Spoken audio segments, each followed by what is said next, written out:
अब ये जो मुझे दिल्ली की हवा लगने लगी थी, इसका कारण मैं नहीं था, बल्कि अशोक सर थे।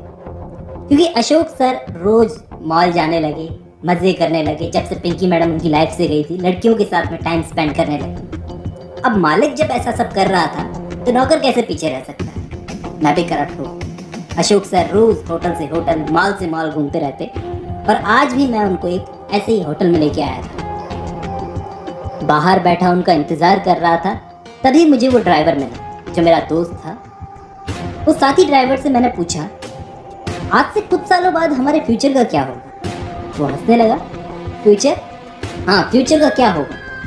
तो उसने बोला, वही कच्ची बस्तियों में घर होंगे, ज़्यादा ज़्यादा अगर पैसे सेव कर लिए तो बच्चे अच्छे स्कूल में जाएंगे। और बुरे से बुरा क्या हो सकता है? मैंने उससे पूछा। बुरे से बुरा?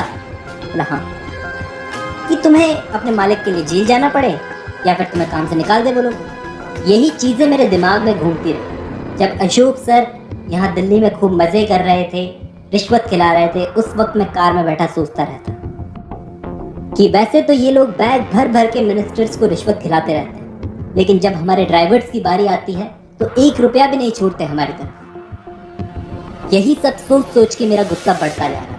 उस दिन मैंने अशोक सर को घर छोड़ा, अपार्टमेंट में छोड़ा।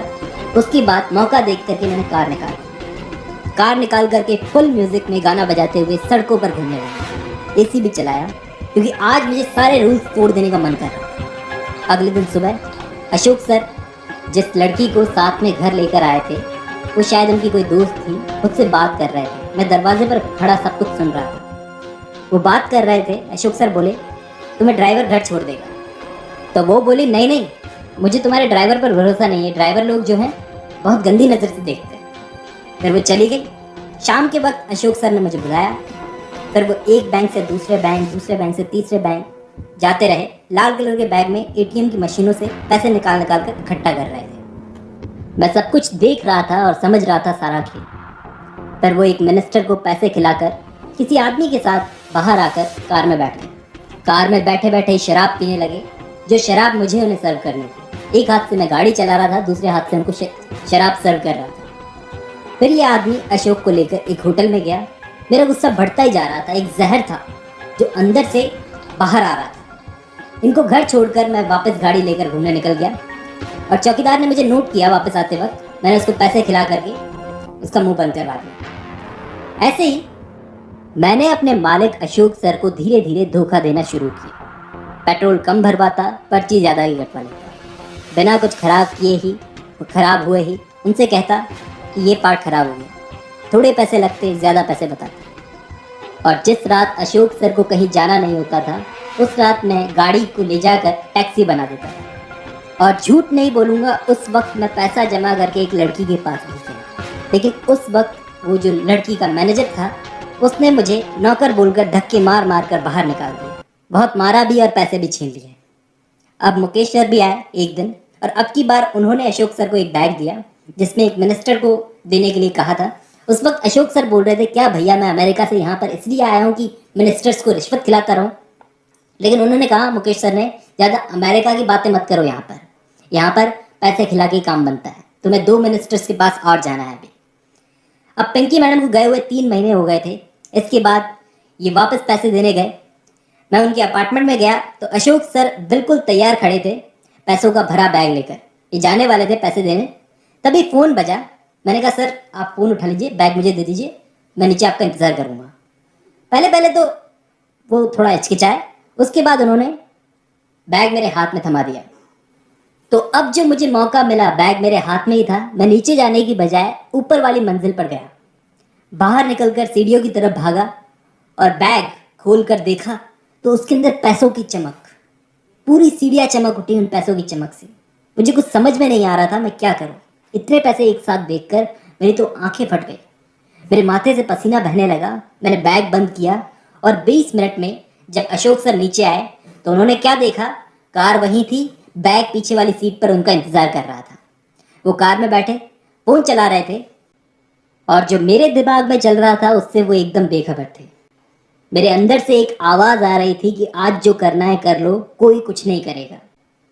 पीछे बैग देख देख कर मेरे तो माथे से पसीना बह रहा था, और दिल से आवाज़ आ रही थी, ये जो बैग रखा हुआ है ये मेरे लिए रखा हुआ है। मेरे दिमाग में आ रहा था मेरा बाप हॉस्पिटल में खांसता खांसता क्यों मर गया, इन जैसे लोगों की वजह से। इन जैसे लोगों ने डॉक्टर्स को पैसा खिलाकर कहीं और काम पर लगा दिया, तभी तो वो मर गया। ये पैसा टैक्स बचाने के लिए ये लोग देते हैं, जो टैक्स हमारे गरीबों के हिस्से का है। तो ये पैसा मेरा ही है और ये मुझे पैसा चाहिए। इसके बाद मैंने मिनिस्टर के घर उनको छोड़ा। 20 मिनट में आता हूँ ऐसा कह करके अशोक सर अंदर गए। तो मैं 20 मिनट वहाँ उनका इंतज़ार नहीं करने वाला था, बल्कि मैं रेलवे स्टेशन गया। वहाँ जाकर चार्ट को देखा, पूना, कलकत्ता, मुंबई, कहाँ जाऊँ बैग लेकर। फिर इसके बाद मैं कंफ्यूज होकर वापस मिनिस्टर के घर पे आकर घर के बाहर आकर खड़ा हो गया। अशोक सर को उठाया फिर से और गाड़ी में बैठे बैठे मैंने सर से बोला, अशोक सर से, सर मुझे आपसे कुछ कहना है, मैं सब कुछ कन्फेस करना चाहता था। वो मेरी बात पूरी सुनने से पहले ही बोले, मुझे पता है तुम्हें क्या चाहिए। मैं डर गया। उन्होंने जेब में हाथ डाला, नोटे की गड्डी निकाली, बोले पैसे चाहिए ना। एक छोटा सा नोट निकाला, 1000, 500 और सबसे छोटा 100 का नोट निकालकर उन्होंने मेरे हाथ में रख दिया, मुझे दिया, जिसे देखकर मेरा गुस्सा और बढ़ गया। अशोक सर को अपार्टमेंट छोड़ने के बाद में मैंने वो 100 का नोट नाले में फेंक दिया, जिसे देखकर गरीब बच्चे थे वहाँ पर छोटे छोटे, वो उस नोट पर टूट पड़े, जिन्हें देखकर मुझे और गुस्सा आया। मेरा गुस्सा और बढ़ गया कि गरीब की कैसी जिंदगी है। जोर जोर से मैं हंसने लगा। घर पहुंचा तो पता चला दादी ने गांव से एक लड़के को भेजा है। छोटा सा बच्चा आया था, गौरी आंटी का चौथा बेटा, काम सीखने के लिए ड्राइवरी का। मैंने उस बच्चे को रख के एक कान के नीचे चांटा मारा, वो जमीन पर जाकर दूर गिरा। ड्राइवर बनेगा साले, ड्राइवर बनेगा। उस लड़के का नाम था धर्म। खड़ा हो और मारना तुझे। उसको रख रख के मैंने चांटे मारे, ड्राइवर बनेगा। उसको थप्पड़ मारे, तब तक मारे जब तक कि उसके दिमाग से ये ड्राइवर बनने का भूत ना उतरे, गरीब बनने का भूत ना उतरे। वो बड़ा सीधा लड़का था और मैं वाइट टाइगर, जिसे यहाँ पर नहीं रहना पिंजरे में, मुझे जंगल में रहना है। अगले दिन अशोक सर को बैठाकर मैं होटल लेके गया। अशोक सर घबराए हुए होटल से बाहर निकले। फिर उन्होंने कहा कि इन 2 पॉलिटिशियंस को छोड़कर आओ जहाँ ये जाना चाहते हैं। मैं उन दोनों को बैठाकर वहाँ से निकल गया। अशोक सर टैक्सी पकड़ के वापस अपार्टमेंट की तरफ निकल गए। मैं उन दोनों को बैठा करके छोड़ने जा रहा था जहाँ भी वो जाना चाहते थे, लेकिन वो गाड़ी को घुमा रहे थे यहाँ से वहाँ, और वो बोल रहे थे दारू है तुम्हारे पास में। मैंने उन्हें दारू पिलाई। फिर उसके बाद में उन्होंने अशोक सर को गंदी गंदी गालियाँ देना शुरू की, कहा अमेरिका से आया हुआ बेवकूफ़ है, ऐसा कुछ। उन्हीं लोगों को सुन के मुझे पता चला कि अशोक सर 7 लाख रुपए देने वाले हैं इन लोगों को रिश्वत में। मंडे को रात को 3 बजे तक ये गाड़ी घुमाते रहे। 3 बजे आकर मैं वापस अपार्टमेंट में, मुझे नींद नहीं आई, मैं सो नहीं पाया। मैं बिल्कुल हिल गया था कि 7 लाख रुपए एक बहुत बड़ा अमाउंट है। मैं इन पैसों से अपनी ज़िंदगी बना सकता हूँ। पैसे तो मुझे चाहिए ही चाहिए। जॉनी वॉकर की ब्लैक बोतल थी जिससे मैंने उनको शराब पिलाई थी। बाहर गया, पार्किंग लॉट में जाकर के धम से मारी, वो टूट गई।